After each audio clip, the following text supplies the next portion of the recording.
Zdravo drugari, ljudi! I da ne govoriš nešto. Danas ćemo da imamo za vas neki novi video za vas, ali ne znate ni šta je to. Vi ne znate ni šta je to, evo vidite šta je. Sad će da idemo sada kod škole ovdje, kao što znate vi. I bit će baš lijep video, tako? Skrenite u sljedeću ulicu levo. Potom vi ćete stići... Skreni levo skreni. To je škola Đure Jakšić, ovo osnovna škola. Eto ti osnovna škola, pa idemo sad levo. Jel idemo levo? Krećemo. Stigli ste na svoje odredište. Odmah rekla stigli ste na svoje odredište. Nismo ni krenuli, a rekla stigli ste na svoje odredište. Dobro. Ajde nešto drugo. Sad ću bez veze... Skrenite u sljedeću ulicu pod oštrim uglom desno.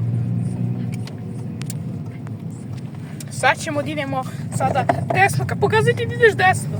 Jel tako? Nemoj da te vraća. Nakon pola milje skrenite desno. Ali nemoj da ideš desno kad ti pokazuje ulica Smederevska. Nemoj da ti pokazuje da treba da ideš. Nemoj, molim te.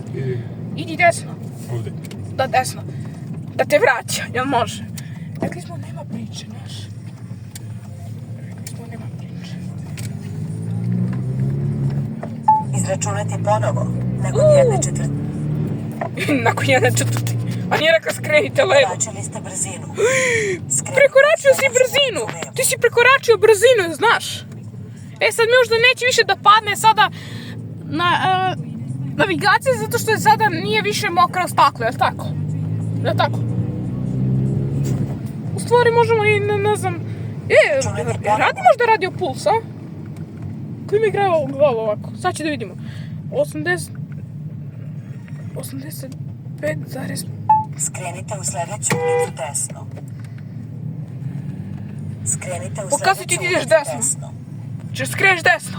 Pokazi ti ideš desno, nemoj pravo, tamo je jednosmer ulica. Tamo je znak jednosmere ulice. Te ćemo tamo. Mi neće ti idemo tamo.